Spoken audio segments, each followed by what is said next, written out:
Hello everyone, আজকে explain করব very third episode 9। আগের এপিসোডে দেখেছি ডংজু যাকে তার আসল আব্বু ভাবছিল সেটা আসলে ইউন নামের আব্বু, মানে ডুকহির প্রথম হাজব্যান্ড। এটা শুনে ডংজুও শক হয়ে যায়। এরপর হিচিউলকে দেখি, তাকে তার আঙ্কেল জিজ্ঞেস করছিল সে ইউন নামকে ডিভোর্স দেওয়ার ডিসিশন কেন নিয়েছে, আর সে বলছিল হিচিউল যেন ইউন নামকে ফিরিয়ে আনিয়ে আসে। হিচিউল বলে, আমার তো আপনার হেল্প নিয়ে ডংজুকেও র্যাক বাই টিম থেকে বের করা উচিত হয়নি, এর থেকে ফেয়ার ভাবে নিজে হেরে গেলেও ভালো হতো।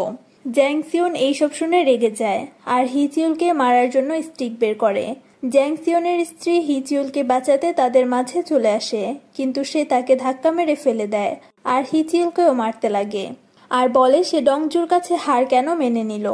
অন্যদিকে ইউননাম বলে, এই ছবির লোকটা আমার আব্বু, কিন্তু ওনার কোলে এই বাচ্চাটা কে? ডংজু বলে, আমিও জানি না। ইউননাম ছবিটা মোবাইলে তুলে নেয় আর বলে সাইডে দাঁড়ানো এই মহিলাটা নিশ্চয়ই বাচ্চার মা হবে। ডংজু বলে, এলডু আর জ্যাংসিয়নের ব্যাপারে খোঁজ করতে গিয়ে এই ছবিটা পেয়েছি। হিউননাম সেই বাচ্চার ব্যাপারে কিছু বলতে লাগে, তখনই তার কল চলে আসলে সে বাসায় চলে যায়। তখন ডংজুর মনে পড়ে ইউননাম এলডু আর সিস্টারের অ্যাক্সিডেন্টের সময়ের কিছু ছবি দেখিয়ে জ্যাংসিয়নের কাছে ডিভোর্সের ডিমান্ড করেছিল, কারণ সে হসপিটালে থেকে তার কেয়ার করতে চেয়েছিল। আর এখন ডংজু যাকে নিজের আব্বু ভাবছিল সেটা ইউননামের আব্বু। এইসব ভেবে সেও অস্থির হয়ে যায়। এইদিকে এলডু আর তার ওয়াইফ ইউননামকে আবার হিচিউলের বাসায় যেতে বলছিল। এতে ইউননাম বলে দেয় তার কোনো শেয়ার্স লাগবে না, কিন্তু সে ডিভোর্স দিবে। এরপর সেক্রেটারি গং তার রুমে যায় আর দেখে আগে থেকেই সেখানে ডংজু বসে আছে। ডংজু সেই ছবিটা দেখিয়ে বলে, আমি সিয়ংহিয়নকে খুঁজে পেয়েছি, যাকে আপনিও চিনেন। সেক্রেটারি গং বলে, ওর জামায় লাগানো ডেসান গ্রুপের ব্যাজ চিফ সুনহু লাগিয়েছিল। দেখানো হয় সুনহু যখন এই ব্যাজটা লাগিয়েছিল সেক্রেটারিও সেখানেই ছিল, আর সিয়ংহিয়ন অনেক খুশি হয়েছিল। ডংজু বলে, চেয়ারম্যানও সিয়ংহিয়নকে চিনে আর আপনি বলছেন আপনি চিনেন না, তো এখন আপনি আমায় প্রমিস করেন যে এটা সিক্রেট রাখবেন যে আমি সেই সিয়ংহিয়ন। সেক্রেটারিও তাকে প্রমিস করে আর সিয়ংহিয়নের জন্য সুনহু রেখে দেওয়া একটা গিফট দেয় আর বলে, তুমি ইউননামের থেকে দূরে সরে যাও। ডংজু বলে, আপনারা সবাই মিলে সিয়ংহিয়নকে মেরে ফেলতে চেয়েছিলেন আর সে ডংজু হয়ে ফিরে এসেছে। আমার বাপকে, আমার মাকে, আমার সাথে কি হয়েছে সবকিছুই আমি ওদের মুখ দিয়ে বের করতে চাই। শুধু ইউননামের খাতিরে চুপ করে আছি, তাই আপনি যদি চান সব নর্মাল থাক তাহলে নিজের প্রমিস রাখেন। এরপর ডংজু সেখান থেকে গাড়িতে চলে আসে আর সুনহুর দেওয়া গিফট দেখে, যেটা একটা বই আর কিছু ড্রয়িংস ছিল। সেখানে লেখা ছিল, আমি তোমায় তোমার পছন্দের সব বই কিনে দিব। ডংজু সেই ড্রয়িংটা ছিঁড়ে ফেলে আর বলে, আমাদের কানেকশন এই পর্যন্তই ছিল। আর সেই ছবির মহিলাকে মিন করে বলে, আমি আপনাকেও খুঁজবো না। কিছুক্ষণ পর ইউননাম আবার ডংজুর কাছে আসে আর বলে, আমার আর চেয়ারম্যানের কাছে আমাদের বিয়েটা একটা বিজনেস ডিল ছিল, তাই আরেকটা বিজনেস ডিল করে ডিভোর্সের জন্য রাজি করিয়ে নিয়েছি। এরপর বলে, ছোটবেলায় আমার আব্বু ছবির সেই বাচ্চাটাকে আমাদের বাসায় নিয়ে এসেছিল। রাতে আমি আব্বুর গল্প না শুনলে ঘুমাতাম না। এক রাতে আব্বু বাসায় আসে না আর আমিও ঘুমাই না। তখন আম্মু সেক্রেটারি গংকে কল করে বলছিল যে এলডু আমার হাজবেন্ড আর সেই বাচ্চার মা আর বাচ্চা যে গাড়িতে ছিল সেই গাড়ির অ্যাক্সিডেন্ট করিয়েছে। আমি তো শুধু বলেছিলাম তারা মরে গেলে ভালো হতো, কিন্তু এলডু তো সত্যিই সবাইকে মেরে ফেলেছে। প্রেজেন্টে ইউননাম বলে, ওদের 3 জনকে এলডু মেরেছে। এটা আমি আমার আম্মুর মুখ থেকেই শুনেছি। বড় হয়ে আমি সেই অ্যাক্সিডেন্টের নিউজ খুঁজেছি, কিন্তু পাইনি। ডেসান গ্রুপের মেয়ের জামাই এর গাড়ি অ্যাক্সিডেন্ট হয়েছে আর এটা কোনো নিউজ হয়নি। এটা কি আজব মনে হয় না? এরপর চেয়ারম্যান খাবারের জন্য ডাকলে ডংজুও ভিতরে আসে আর সামনে এলডুকে দেখলে মনে পড়তে লাগে যে সিয়ংহিয়ন সুনহু আর ওর আম্মুকে এলডুই মেরেছে। সে এইসব মনে করে সহ্য করতে পারছিল না আর কিছু না বলে সেখান থেকে চলে যায়।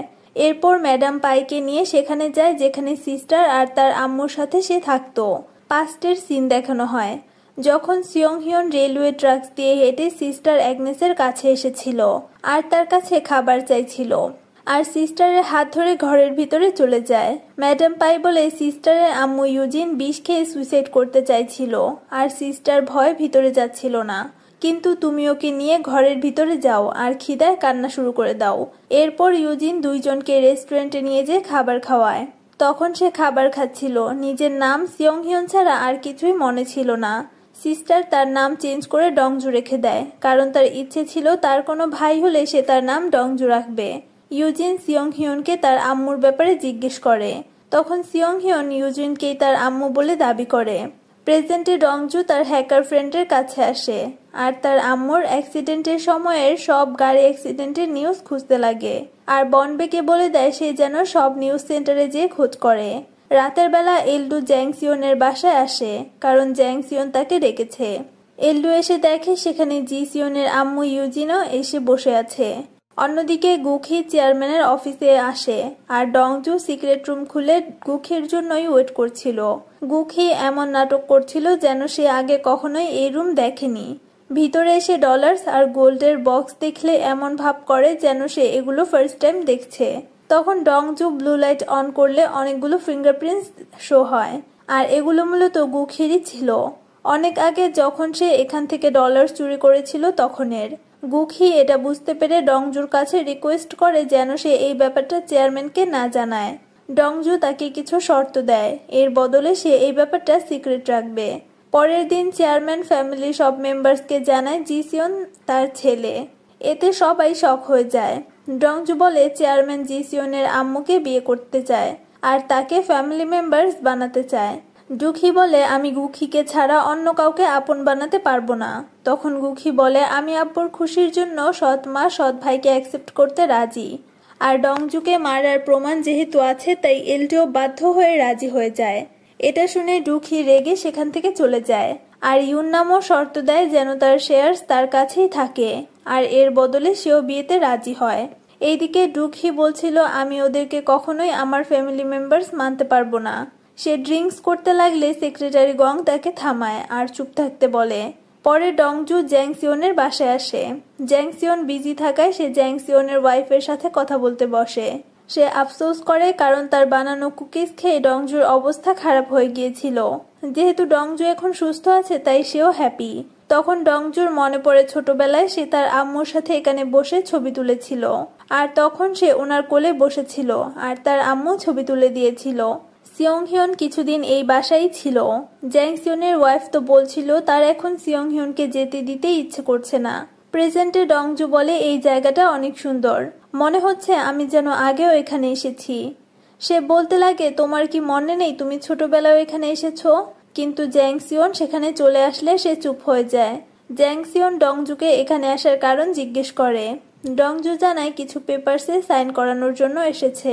এরপর সে চেয়ারম্যানের পাঠানো পেপারসে সাইন করিয়ে নেয় যেন ইউননামে ডিভোর্সের পরে তারা ইউননামের থেকে কোনো কিছু দাবি না করে। এরপর জ্যাংসিয়ন ডংজুকে দিয়ে মাছ ফিট করায় আর বলে তুমি নিজেকে কি ভাবো, যে মাছ ফিট করাচ্ছে সে নাকি যে সেই মাছ যারা খাওয়ার জন্য ওয়েট করছে? তুমি এল্ডারকে যতই নিজের দিকে নিয়ে যাও তুমি সেই মাছই থাকবে যেটা খাবার খাওয়ার জন্য পানির উপরে আসে। তুমি যতই উপরে আসো পানি থেকে বের হয়ে আসতে পারবে না। আমি তোমায় সেই 20,000 কোটি টাকা দিয়ে দিব, সেটা নিয়ে তুমি এখান থেকে চলে যাও। ডংজু বলে সেই টাকা তো আমারই, আর যদি এখান থেকে যাওয়ারই হয় আমি আপনাকে মেরেই যাব। আপনার কি এত তাড়াতাড়ি মরার শখ হয়েছে? জ্যাংসিয়ন বলে তুমি যদি আর কিছু সময় এখানে থাকো আমি তোমার লাইফ জাহান্নাম বানিয়ে দিব। ডংজু বলে আমি আপনার সেই বানানো জাহান্নাম থেকে অনেক বাড়ি পার করে এসেছি আর এখন খাবার দিবে ডংজু আর সেই খাবারের জন্য ওয়েট করবেন আপনি। এরপর ডংজু সেখান থেকে চলে যায়।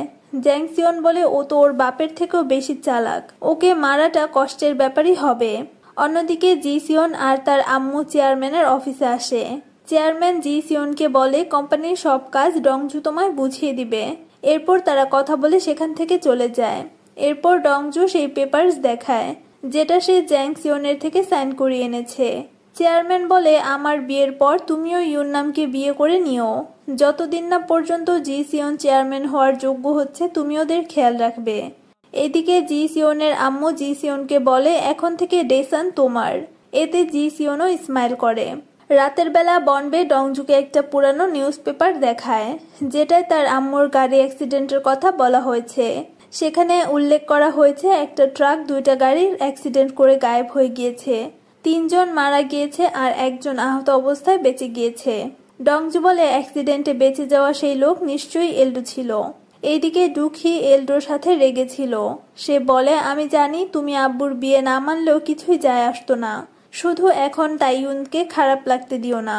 তখন এলডোর পাস্টের মেমোরি মনে পড়ে, যখন সে জ্যাংসিউনের বাসায় গিয়েছিল। তখন ইউনসু বলেছিল, আমি ভয় পাচ্ছিলাম যে জিসিওন তার এত বড় ভাই বোনদের সাথে কিভাবে মিশবে, কিন্তু আপনার সাথে দেখা হয়ে একটু রিল্যাক্স ফিল হচ্ছে। আসলে জ্যাংসিওন বলেছিল যে সে তাদের সাথে দেখা করে জিসিওনকেও তাদের সাইডে নিয়ে এসেছে। এখন ডেসান জিসিওনের হাতে গেলেও সেটা তাদেরই হবে। অন্যদিকে ডংজু ঘুমের মধ্যে কিছু স্বপ্ন দেখে ভয় পাচ্ছিল। ঘুম ভাঙলে সে ডক্টর কাংকে কল করে যেন হিপনোথেরাপি করে সবকিছু ক্লিয়ারভাবে মনে করতে পারে। এরপর সে ডক্টরের বাসায় চলে আসে। অন্যদিকে এলডো ডক্টরের আব্বুর সাথে দেখা করে। এইদিকে ডংজু হিপনোথেরাপির মাধ্যমে পাস্টে চলে যায় আর বলে একটা বাচ্চা কান্না করছে কারণ সে কার ড্রাইভ করতে চায়। এরপর সে জেগে উঠলে ডক্টর তাকে আগের বারের একটা ভিডিও দেখায় যেখানে সে বলছিল, স্যার প্লিজ এমনটা করবেন না। ডক্টর বলে, আমরা প্রথমে বুঝতে পারছিলাম না গাড়িতে থাকা 3 জনের মধ্যে তুমি কে, কিন্তু এই ভিডিও দেখে বোঝা যাচ্ছে তুমি সেই বাচ্চাটা যে কিনা কিছু দেখে ভয় পাচ্ছিলে। অন্যদিকে এলডো বলে, আমি সুনহো আর রুজুনের সাথে ইম্পর্টেন্ট কথা বলার ছিল, তাই গাড়ি নিয়ে ওদের কাছে যাচ্ছিলাম। ডংজু এইদিকে হিপনোথেরাপির মাধ্যমে আবার পাস্টে যেয়ে বলে সে একটা ডল দেখতে পাচ্ছে যেটা তাদের পিছনে আসা গাড়িতে ছিল, আর এই ডলটা এলডোর গাড়িতেই ছিল, আর সিয়ং হিয়ন পিছনে ঘুরে সেটাই দেখছিল। তখন একটা ট্রাক এসে তাদের গাড়ি পিছন থেকে ধাক্কা দেয়। এটা দেখে এলডো থেমে যায়। প্রেজেন্টে এলডো বলছিল সেই ট্রাক আমার গাড়িতে পিছন থেকে ধাক্কা মারে, এরপর সুনহোদের গাড়িতেও ধাক্কা দেয়। এতে আমাদের গাড়ি ব্রিজের কিনারায় চলে আসে, কিন্তু রিয়েলে ট্রাকটা শুধু সুনহোর গাড়িকে ধাক্কা দিয়েছিল। তারা 2 জন সেখানেই মারা যায়।